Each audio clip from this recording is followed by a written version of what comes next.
ఓం గం గణపతయే నమః. ఐం సరస్వత్యై నమః. శ్రీ గురుభ్యో నమః. హరి ఓం. ఆదిత్యాయ చ సోమాయ మంగళాయ బుధాయ చ గురుశుక్రశనిభ్యశ్చ రాహవే కేతవే నమో నమః. ఓం నవగ్రహదేవతాయై నమః. వాగర్ధావివ సంపృక్తో వాగర్ధ ప్రతిపత్తయే జగతః పితరో వందే పార్వతీ పరమేశ్వరో ఉమాశంకరాభ్యాం నమః. వీక్షిస్తున్నటువంటి ప్రేక్షకులందరికీ కూడా సూర్యనారాయణుడి యొక్క అనుగ్రహముతో ఆయురారోగ్యములు అష్టైశ్వర్యములు కలగాలని, అలాగే మనకి ఈ ఫిబ్రవరి మాసంలో 13వ తేదీ నుండి కూడా మార్చి 14వ తేదీ వరకు సూర్యుడు మకర రాశిలోంచి కుంభరాశిలోకి తన యొక్క సంచారాన్ని సంక్రమణం ద్వారా ప్రవేశించబోతున్నాడు.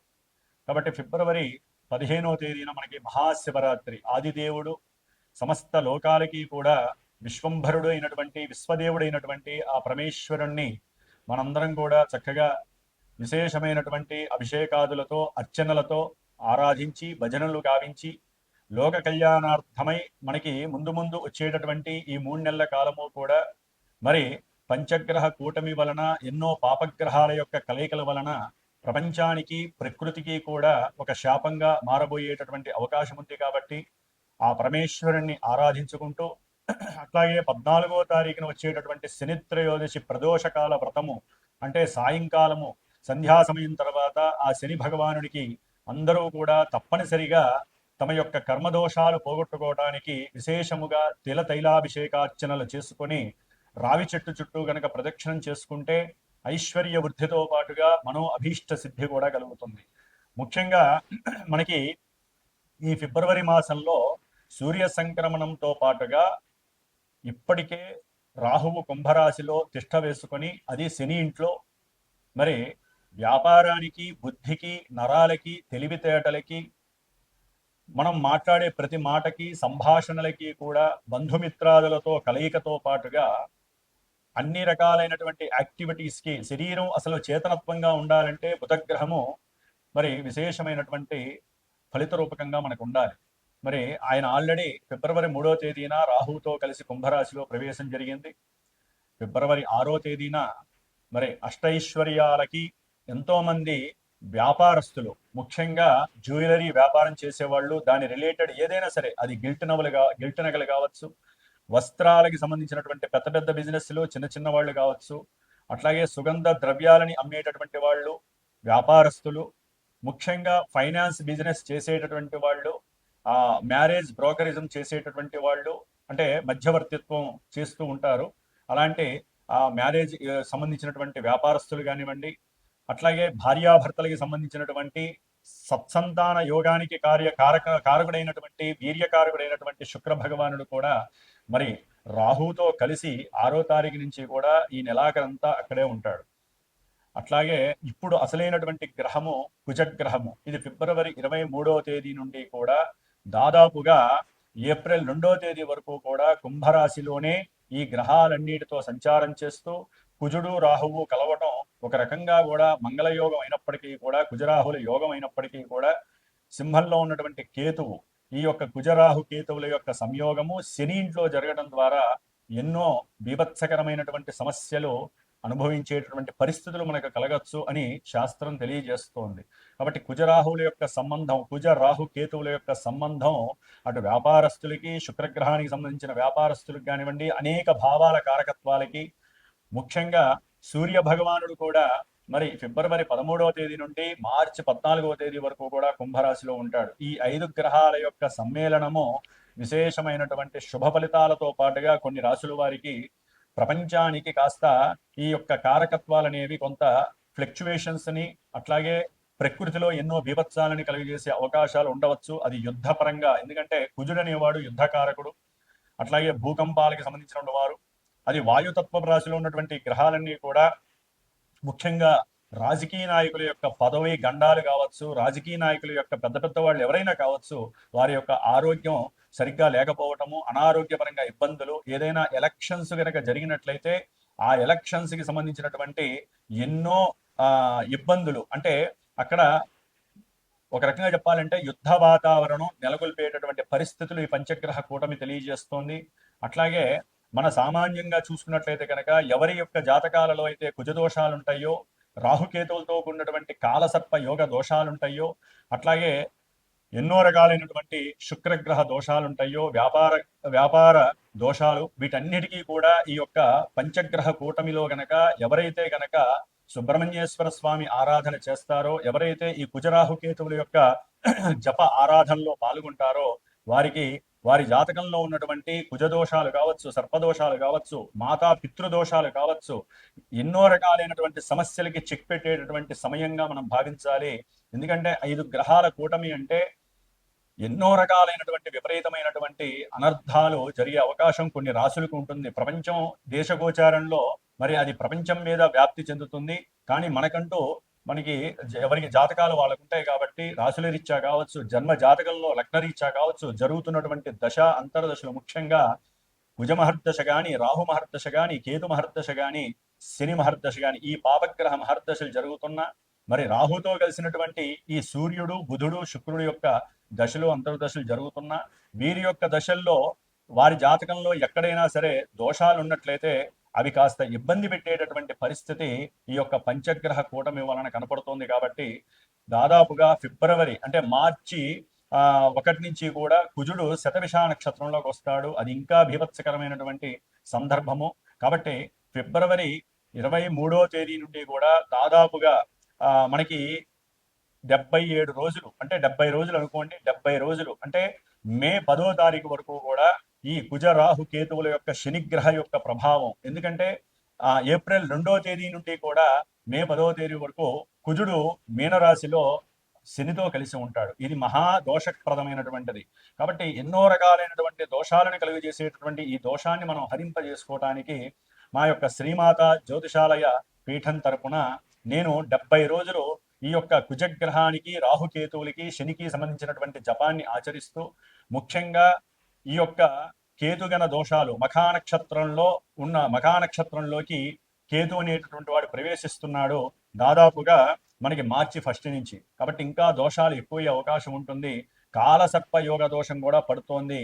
అంటే రాహుకేతువుల మధ్యలోనే గ్రహాలన్నీ కూడా సంస్థాపితమై దాదాపుగా మనకి కాలసర్ప యోగ దోషం అనేటటువంటిది ఉండే అవకాశం ఉంటుంది జూలై 1 వీక్ వరకు కూడా. కాబట్టి ఈ యొక్క 70 రోజులు కూడా నా యొక్క పీఠంలో, నా యొక్క ఆధ్వర్యంలో, నాచే చేయబడుతూ, ముఖ్యంగా ఈ యొక్క సుబ్రహ్మణ్య ఆరాధన విశేషంగా జరిపి, మధ్యలో మార్చి 1 వీక్ తర్వాత అంటే ఏప్రిల్ సమయంలో నేను అష్టవినాయక దర్శనం, పూణేలో ఉన్నటువంటి అష్టవినాయకుల యొక్క దర్శనము, అట్లాగే సుబ్రహ్మణ్యేశ్వర స్వామికి సంబంధించినటువంటి దైవ తీర్థాలని కూడా సంచరించి, మధ్యలో 1-2 సార్లు సుబ్రహ్మణ్య పాశుపత హోమాలని సంతానం కలక్కపోయినా వారి గురించి కావచ్చు, వివాహం కానిటువంటి వారికి, వివాహమై దాంపత్య అనుకూలత సరిగ్గా లేనటువంటి వారికి, మతిస్థిమితం సరిగ్గా లేనటువంటి వారికి, వ్యాపారంలో నష్టాలు అనుభవిస్తున్నటువంటి వారికి, అట్లాగే ఎవరికైతే జన్మజాతకంలో ఎంత కష్టపడ్డా కూడా 10 రూపాయలు దాచుకోలేని పరిస్థితి, సంపాదించలేని పరిస్థితి ఉన్నటువంటి వారు కావచ్చు, ముఖ్యంగా సంతానహీనత, గర్భవిచ్ఛిన్న దోషాలు కలిగేటటువంటి వాళ్ళు, జన్మజాతకంలో ఉన్నటువంటి కుజరాహు కేతువుల యొక్క దోషాలు ఉన్నటువంటి వాళ్ళు తప్పకుండా సంప్రదించండి. మరి ఈ యొక్క కార్యక్రమానికి 70 రోజుల యొక్క కార్యక్రమానికి డైరెక్ట్గా నాకు ఫోన్ చేసినట్లయితే కనుక దానికి సంబంధించినటువంటి నియమాలు ఏ విధంగా ఆచరించాలి, మీరు ఏ విధమైనటువంటి మంత్రాలు, అర్చనలు ఈ 70 రోజులు చేసుకుంటే కొన్ని రాసుల వారికి ఆ యొక్క అవయోగాలు తొలగిపోయి యోగాలు కలుగుతాయో నేనే డైరెక్ట్గా మీకు తెలియజేస్తాను. అట్లాగే జాతక పర్యవేక్షణ ద్వారా కూడా ఎన్నో విషయాలు మీరు తెలుసుకోవచ్చు. ముఖ్యంగా ద్వాదశ రాశుల్లో మేషాది రాశి నుంచి మీనరాశి పర్యంతం కూడా మనకి ఈ 12 రాశులలో ఈ యొక్క గ్రహస్థితుల యొక్క పంచగ్రహ కూటమి ప్రభావం ఏ విధంగా ఉంటుందో తెలుసుకునేటటువంటి విషయంలోకి వెళుతూ, ఓం తత్పురుషాయ విద్మహే మహాసేనాయ ధీమహి తన్నషణ్ముఖ ప్రచోదయాతు. శ్రీ వల్లీ దేవసేనా సమేత శ్రీ సుబ్రహ్మణ్యేశ్వర అనుగ్రహ సిద్ధిరస్తు. వృశ్చిక రాశి వారికి ఈ ఫిబ్రవరి మాసంలో 13వ తేదీ నుండి మార్చి 14వ తేదీ వరకు సూర్యుడి యొక్క సంక్రమణం కుంభరాశిలో చతుర్థ స్థానంలో దశమాధిపతి జరగటం, అట్లాగే ఆ చతుర్థ స్థానంలోనే పంచగ్రహ కూటమి ఆపరేట్ అవ్వటం, పంచమంలో ఉన్నటువంటి శనిగ్రహ ప్రభావం, అష్టమంలో ఉన్నటువంటి గురుగ్రహ ప్రభావం, దశమంలో ఉన్నటువంటి కేతుగ్రహ ప్రభావం. ఎందుకంటే గ్రహాలన్నీ కూడా ఒకే రాశిలో ఎక్కువగా ఉండటం ద్వారా వీరి యొక్క భావాలన్నీ కూడా కొంతమందికి వృద్ధి కలుగుతాయి, కొంతమందికి డౌన్ అయ్యే అవకాశాలు ఉన్నాయి. దాంట్లో ఈ వృశ్చిక రాశి వారికి చాలా వరకు ప్రతికూలమైనటువంటి పరిస్థితుల్లో ఉన్నారని చెప్పుకోవాలి. ఏ గ్రహము కూడా ఉన్నంతలో బుధ శుక్ర గ్రహాలు మాత్రమే అనుకూలంగా ఉన్నాయి. అవి కూడా రాహుతో కలవడం ద్వారా కొంత సమస్యాత్మకమైనటువంటి ఇబ్బందుల్ని క్రియేట్ చేస్తాయి.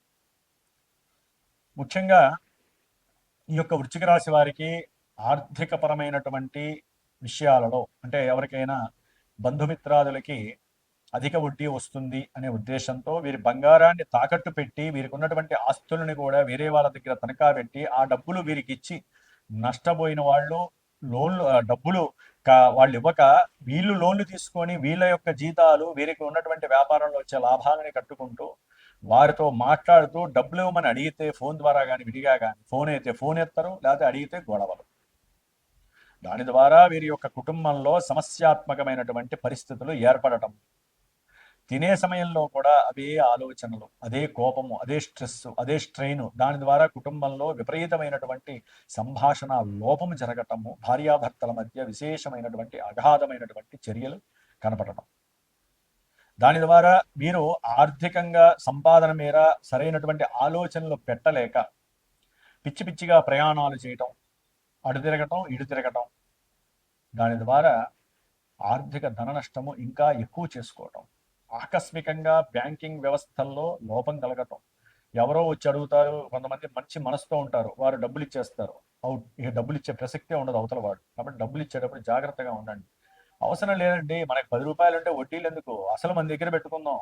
ఇప్పుడు బంగారం వెండి కొనే పరిస్థితులు కూడా లేదు. 10 రూపాయలు దాచుకుంటే రేపటి రోజున అవసరమైతే మనకే ఉపయోగపడుతుంది. అట్లాగే ఈ వృశ్చిక రాశి వారికి పంచమంలో ఉన్నటువంటి శనిగ్రహ ప్రభావము సంతానపరంగా చాలా అవయోగాన్ని కలుగజేసుకోవాలి. అంటే కుటుంబంలో పెద్ద పెద్ద వాళ్ళకి కొంత కోరిక ఉంటుంది, ఒరే నాయన లేకపోతే అమ్మాయి పెళ్ళి చాలా కాలం అయింది, సరే మీరు అడిగారు, 2-3 సంవత్సరాలు 4 సంవత్సరాలు వెయిట్ చేస్తా ఉన్నారు, ఏదో లోకంలో అనుభవించేస్తాము, తర్వాత పిల్లల్ని కంటా ఉన్నారు, కాబట్టి పిల్లల పరంగా కాస్త ఎప్పుడైనా ప్రిపేర్ కండి అంటే పెద్దవాళ్ళని ఎదిరించటం, మాకు తెలిసినే మాకు కోరికలు ఉన్నాయి, ఆ కోరికలన్నీ తీరిన తర్వాత మేము సెటిల్ అయిన తర్వాత అప్పుడు పిల్లల్ని కంటామని చెప్పి అనేవాళ్ళు కూడా ఈ యొక్క వృశ్చిక రాశిలో చాలా మంది చాలా రోజులు బట్టి అలాంటి పరిస్థితులు కూడా జరుగుతున్నాయి. అలాంటి పొరపాట్లు ఎప్పుడు చేయకండి. ఆల్రెడీ కాలమానంలో గ్రహస్థితుల కన్నా గొప్పది మానవ స్థితే. మానవుడు ఏదనుకుంటే అదే జరుగుతోంది వ్యవహారం. గ్రహాలు అనుకున్నవి కూడా కొన్ని జరగట్లేదు. తినే తిండిలో లోపం వలన కావచ్చు, ఉన్నటువంటి అలవాట్ల పరంగా కావచ్చు, వయసు రీత్యా పెళ్లిళ్ళు కాకపోవడం కావచ్చు, పిల్లలు కలగటం చాలా అయోగ్యకరమైంది, చాలా ఆ వ్యవస్థ దురవస్థ అయిపోయింది. కాబట్టి పిల్లలు, పెళ్ళి, గృహము, ఇవన్నీ యోగాలు. విద్యాయోగము, అట్లాగే గృహయోగము, సంతాన యోగము, వివాహ యోగము, సంతాన యోగము, కుటుంబంలో అందరూ కలిసి భోజనం చేసే యోగము, తల్లి తండ్రులతో కలిసి ఉండే యోగము, ఇవన్నీ యోగాలు అవయోగాలకి కూర్చున్నాయి మన యొక్క మానవ తప్పిదాల వలన. అందుకనే భార్యాభర్తల మధ్య విపరీతమైనటువంటి కొట్లాటలు, గొడవలు, సంతానం లేకపోవడం, సంతానం కలిగినా కొంతమంది ఇల్లీగల్గా కని వాళ్ళని చెత్తకుప్పల్లో వేయటము, లేకపోతే వాళ్ళని వేరే వాళ్ళకి అమ్మేసుకొని క్యాష్ చేసుకోవటము, లేకపోతే పిల్లలు పుట్టకుండా వాళ్ళ యొక్క దేహాన్ని మాత్రము పోషించుకోవటము, కోరికలు తీర్చుకోవటము, ఔషధాన్ని లోపల వేసుకోవటము, పిల్లలు పుట్టకుండా అరికట్టడము. దాని ద్వారా లోపల ఈ గ్రహాలు యాక్టివేట్ అయినప్పుడు వాళ్ళ జాతకంలో సరైనటువంటి గ్రహాలు యాక్టివేట్ కాక పాపగ్రహాలు యాక్టివేట్ అయ్యి ఇవి గోచారంలో ఇప్పుడు వీళ్ళకి ఆరోగ్యాన్ని సృష్టింపజేస్తాయి. కోరిక తీరటము ఎంత ముఖ్యమో కాలం ద్వారా వచ్చేటటువంటి యోగాలని పుణిపుచ్చుకోవడం కూడా మన యొక్క సంస్కారం. కాబట్టి సంతానం మహాయోగం.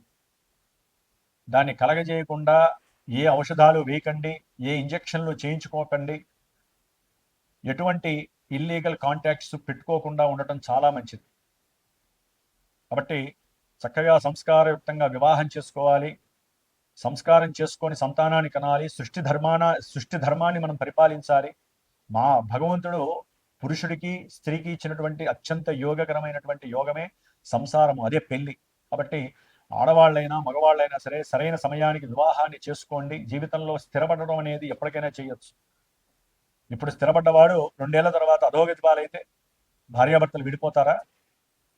కాబట్టి భార్యాభర్తల మధ్య ఉన్నటువంటి సత్సంబంధానికి మిగతా బహిర్గతమైనటువంటి వ్యవహారాలకి, లోక వ్యవహారాలకి సంబంధమే లేదు. కాబట్టి వృశ్చిక రాశి వారు సంతానాన్ని నిర్లక్ష్యం చేయకండి. ఒకవేళ సంతానం పుట్టిన వారి మీద లేనిపోని ఇబ్బందులు పెట్టుకోకండి.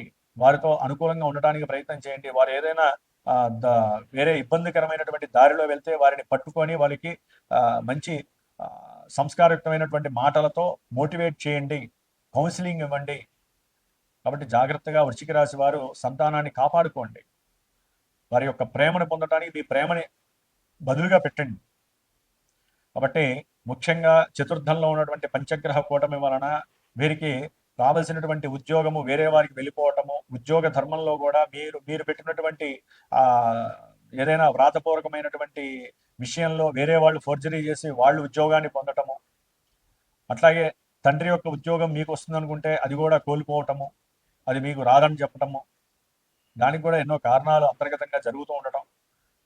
అట్లాగే 4వ స్థానంలో ఉన్నటువంటి కుజగ్రహము రవితో రాహుతో కలవడం ద్వారా వృశ్చిక రాశి వారికి కోర్టు సంబంధిత వ్యవహారాలు, ఈ యొక్క భూలాభ విషయాలు కావచ్చు, గృహపరమైనటువంటి విషయాలు కావచ్చు, పిత్రార్జిత విషయాల్లో కావచ్చు, వీరికి ఉన్నటువంటి కొన్ని పితృదోషాల వల్ల కావచ్చు, కుజదోషాల వల్ల కావచ్చు, కాలసర్పయోగ దోషాల వల్ల కావచ్చు, లేనిపోని అవస్థల్ని గురి చేస్తుంది. కోర్టు చుట్టూలు తిరగటమే తప్ప వాళ్ళకి పని జరగదు. కాబట్టి వీరు జాగ్రత్తగా ప్రభుత్వ సలహాలు, లేకపోతే ప్రభుత్వంలో పనిచేసేటువంటి సలహాలు తీసుకోండి, ఉద్యోగస్తుల యొక్క సలహాలు. అట్లాగే మీకున్నటువంటి గృహ సంబంధిత సమస్యలు నివృత్తి చేసుకోవడానికి సాధన చేసుకోండి. సుబ్రహ్మణ్యేశ్వర స్వామి యొక్క ఆరాధన సాధన చాలా విశేషప్రదము. దాని ద్వారా మీకు కంపల్సరీ లాభం జరుగుతుంది. అన్నదమ్ములు ఈ యొక్క విషయంలో అనవసరంగా కొట్లాటలకు దిగటం, ఒకరికొకరు అనుమానించుకోవటం, అవమానించుకోవటం, మాటలు పడటం, విడిపోవడం, గృహంలో సౌఖ్యం లేకుండా చేసుకోవడం చేయకండి. విద్యార్థులకు కూడా చాలా బెడదగా ఉంటుంది. సరైనటువంటి ఆరోగ్య స్థితి లేకపోవటము, లోపల సెన్సిటివ్గా ఉండేటటువంటి కొన్ని అవయవాల ద్వారా మీరు ఇబ్బందులు పడటం జరిగే అవకాశం ఉంటుంది. దాని ద్వారా విద్యాభంగం కలుగుతుంది. తండ్రి గారికి అనారోగ్య సూచనల వల్ల కూడా, లేదా వారికి ఉన్నటువంటి ఆర్థికపరమైనటువంటి సమస్యల వల్ల కావచ్చు, ఈ విద్యార్థులకి విద్యలో ఆటంకాలు, సరిగ్గా ముందుకు సాగపోవటము, బుద్ధి వికాసం లేకపోవటము జరిగే అవకాశం ఉంటుంది. ఆకస్మికంగా ఎవరో ఒకరు ఫ్రెండ్స్ వీరికి పరిచయం అవ్వటము, బంధుమిత్రాదుల యొక్క గ్రూప్తో ఎక్కడికో ఒకరి దూరాభారం వెళ్ళాలనుకొని విద్యని మీరు నిర్లక్ష్యం చేయడం ద్వారా విద్యార్థుల్లో సరైన సమయానికి మీరు రాసే సమయంలో, అంటే ఎగ్జామ్స్ రాసే సమయంలో మీకు ఏది గుర్తు రాకపోవటం, ఇలాంటివి జరిగే అవకాశాలు ఉన్నాయి. ఎందుకంటే ఇక్కడ రవి, కుజ, బుధ, శుక్ర, ఒక్క శుక్రుడు బాగున్నాడు. అయితే భార్యాభర్తల మధ్య గృహంలో సౌఖ్యత ఉండదు. తినేటటువంటి తిండి విషయంలో కూడా వీరికి సౌఖ్యత దొరకదు, స్త్రీకైనా పురుషుడికైనా. వ్యాపారంలో మీరు ఏదైనా రియల్ ఎస్టేట్లో కానీ, భూమి మీద కానీ, భార్య మీద భర్త, భర్త మీద భార్య ఎప్పుడైనా కనుక డబ్బులు పెట్టుంటే అక్కడ కూడా వీరి మధ్య ఏదైనా చిన్న సమస్య వస్తే చాలు ఆ యొక్క లాభం దగ్గరికి వెళ్ళిపోతారు. నా ఇల్లు నాకు ఇచ్చే, నా యొక్క భూమి నాకు ఇచ్చే. ఇట్లా ఎన్నో రకాలైనటువంటి పెట్టుబడుల విషయంలో కూడా వీరు కష్టాలని, నష్టాలని చూసేటటువంటి పరిస్థితి కలుగుతుంది. మాట్లాడే సందర్భంలో కూడా వీరికి శత్రువులు ఎక్కువయ్యే అవకాశాలు ఉంటాయి. షేర్స్, స్టాక్ మార్కెట్స్లో కూడా వీరికి ధన నష్టం కలగడానికి అవకాశం ఉంటుంది. ఆచితూచి మీ యొక్క జన్మజాతకాన్ని పరీక్ష చేసుకొని, జన్మజాతకంలో జరిగే ఈవెంట్స్ వైజ్ మాత్రమే మీరు ప్లాన్ చేసుకోండి. గోచారంలో అవి రిఫ్లెక్ట్ అయినప్పుడు వాటికి తగ్గ జపతపాదులు చేయించుకోండి. లేదా పీఠం తరపున నేను చేసేటటువంటి 70 రోజుల యొక్క ఇందాక చెప్పినటువంటి కొన్ని దోషాలు, విద్యార్థులు కావచ్చు, గృహ విషయాలలో ఎవరైనా ఇబ్బందులు పడుతున్నా, కోర్టు కేసులకు సంబంధించి, భార్యాభర్తల మధ్య విభేదాలు, గృహంలో సమస్యలు, అన్నదమ్ముల మధ్య సమస్యలు ఉన్నటువంటి వారు, ఆర్థికంగా ఎన్ని చేసినా నష్టపోయేటటువంటి వాళ్ళు, సంతాన నష్టహీనులు, వీళ్ళందరూ కూడా సుబ్రహ్మణ్య అనుగ్రహాన్ని పొందడానికి ప్రయత్నం చేయండి. మా పీఠానికి ఫోన్ చేయండి. నా వంతుగా నేను మీ యొక్క విజయ సాధనకి, మీకు కలిగే లాభ ఆపేక్షకి నా వంతు సహకారం నేను అందిస్తాను. ఓం శ్రీమాత్రే నమః.